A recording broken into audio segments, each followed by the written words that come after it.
Bonjour! Dans le cadre de nos séances d'algèbre de S2, voici aujourd'hui la vidéo numéro 16 sur le calcul matriciel, la troisième partie. Il s'agit de matrices et applications linéaires. Alors, si E est un espace vectoriel de dimension P et F un espace vectoriel de dimension N, on choisit une base de E, B1 qu'on appelle E1, E2, etc., EP, et une base B2 de F qui s'appelle F1, etc., Fn. Soit f une application linéaire de E vers F. Donc l'objet est de définir F. Si x est un élément de E, comment déterminer f de x? Donc si x appartient à E, ça veut dire que x se décompose sur la base qu'on s'est choisie pour E, c'est-à-dire E1, En. Donc x s'écrit comme combinaison linéaire de E1, EP. X s'écrit comme combinaison linéaire de E1, EP. X s'écrit sigma de i égale 1 à P des alpha i EI. Je calcule f de x par linéarité sera sigma de i égale 1 à P des alpha i f de EI. Donc, si on connaît les coordonnées de f de E1, f de E2, etc., f de EP dans la base de l'espace d'arrivée, c'est-à-dire grand F, dans la base F1, F2, etc., Fn, on connaîtra entièrement l'application F. Donc, posons f de E1 égale A11 F1 plus A21 F2 plus etc. plus AN1 Fn. F de E2, c'est A12 F1 plus A22 F2 plus etc. plus AN2 Fn. Ainsi de suite, f de EP, ce sera A1P F1 plus A2P F2 plus etc. plus ANP Fn. Vous remarquerez que les coefficients, n'est-ce pas, ont deux indices. Un indice pour le vecteur de la base de départ et un indice pour le vecteur de la base d'arrivée, le vecteur de décomposition. Par exemple, A11, le premier 1, désigne la composante sur F1 et le deuxième 1 indique qu'il s'agit de f de E1. D'ailleurs, f de E1, tous les coefficients ont pour deuxième indice 1. Et à chaque fois qu'on décomposera sur F1, le premier indice sera égal à 1. Donc, au final, f de EJ, c'est sigma de i égale 1 à n des AIJ FI. On appelle matrice de f dans les bases B1 et B2 la matrice A de type NP qui vaut AIJ pour i compris entre 1 et n et j compris entre 1 et p. C'est une matrice de type NP. Elle représente une application linéaire d'un espace de dimension P vers un espace de dimension N. Alors, la matrice de F dépend des bases choisies dans l'espace de départ et dans l'espace d'arrivée. Si la dimension de E égale P et la dimension de F égale N, la matrice de F dans n'importe quelle base que nous choisissons sera de type N fois P. Soit X donc un vecteur de E. X se décompose sur la base E1EP de cette manière. X égale sigma de i égale 1 à P des alpha i EI. Les alpha i sont les coordonnées de X dans B1. Posons grand X égale la matrice colonne avec ses coordonnées alpha 1, alpha P. X est une matrice colonne donc de MP1 de R. X est de type P1. A étant de type NP, A fois X a un sens et donnera une matrice de type N1. AX sera de type N1.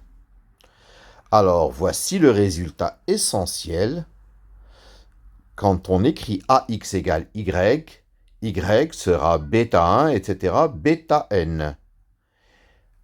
Alors, les coordonnées de f de petit x dans la base B2 sont exactement ces bêta 1, etc., bêta n. Donc, Si f est une application linéaire de E vers F avec dimension de E égale P, dimension de F égale N. Si B1 est une base de E qu'on appelle E1EP. Si B2 est une base de F qu'on appelle F1Fn. Si X est dans E, X s'écrit sigma de 1 à P des alpha IEI. F de X s'écrit sigma de J égale 1 à N des bêta JFJ. Si A est la matrice de F dans les bases B1 et B2, en posant grand X, c'est la matrice des coordonnées de petit x dans la base E1, En, c'est-à-dire la matrice colonne alpha 1, etc., alpha P. Et si Y représente la matrice colonne des coordonnées de f de x dans la base F1, Fn, Y donc c'est bêta 1, etc., bêta n, alors grand Y égale A fois grand X. Remarque, les colonnes de la matrice A sont les coordonnées de f de E1, f de E2, etc., f de EP dans la base B2. Alors, recherche matricielle de l'image et du noyau. Je considère l'application f de R3 vers R4 qui est au triplet x, y, z, associe le quadruplé x moins y moins z, 2x plus y plus 3z, 4x moins y plus z et x plus 2y plus 4z. Cherchons la matrice A de f dans les bases canoniques de R3 et R4. F de E1, c'est f de 1, 0, 0. Si je remplace, ça me donne 1, 2, 4, 1. F de E2, c'est f de 0, 1, 0. Si je remplace, ça fait moins 1, 1, moins 1, 2. F de E3, c'est f de 0, 0, 1. Si je remplace, ça me donne moins 1, 3, 1, 4. La matrice A de F dans les bases canoniques de R3 et R4 est donc, première colonne, c'est F de E1, 1, 2, 4, 1. Deuxième colonne, c'est F de E2, moins 1, 1, moins 1, 2. Troisième colonne, c'est F de E3, moins 1, 3, 1, 4. Bien entendu, c'est une matrice de type 4, 3. Les colonnes de A sont F de E1, F de E2, F de E3. On effectue des opérations sur les colonnes pour chercher le noyau. On remplace donc C2 par C2 plus C1, ce qui donnera C'2. Et on remplace C3 par C3 plus C1, qui donnera C'3. On obtient la matrice suivante. Première ligne 1, 0, 0. Deuxième ligne 2, 3, 5. Troisième ligne 4, 3, 5. Quatrième ligne 1, 3, 5. On poursuit. On remplace C'3 par 3C'3 moins 5 C'2. On obtient donc une troisième colonne de 0. Donc, la nouvelle matrice, c'est 1, 0, 0, 2, 3, 0, 4, 3, 0, 1, 3, 0 en ligne.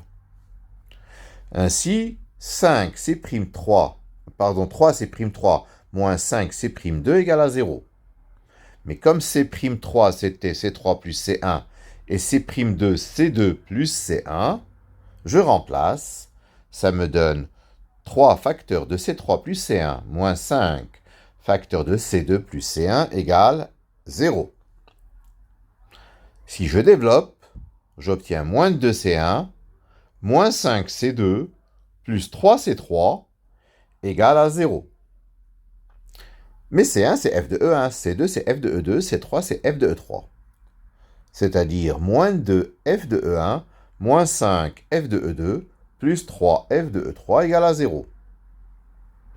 C'est-à-dire f de moins 2E1 moins 5E2 plus 3E3 égale à 0. C'est-à-dire que moins 2E1 moins 5E2 plus 3E3 appartient à ker de f. A est de rang 2 car ces deux premières colonnes ne sont pas proportionnelles. Par conséquent, d'après le théorème du rang, la dimension du noyau, c'est 1. Et donc, le noyau, c'est vect de moins 2E1 moins 5E2 plus 3E3, c'est-à-dire vect de moins 2, moins 5, 3. Pour l'image, l'image est engendrée par les trois vecteurs colonnes de la matrice, c'est-à-dire f de E1, f de E2, f de E3. Mais la dimension de l'image, c'est 2, puisque le rang, c'est 2.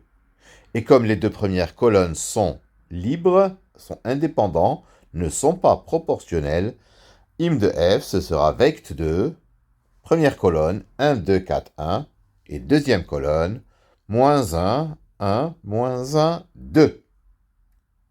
Voilà pour cette nouvelle vidéo. Je vous remercie de votre attention.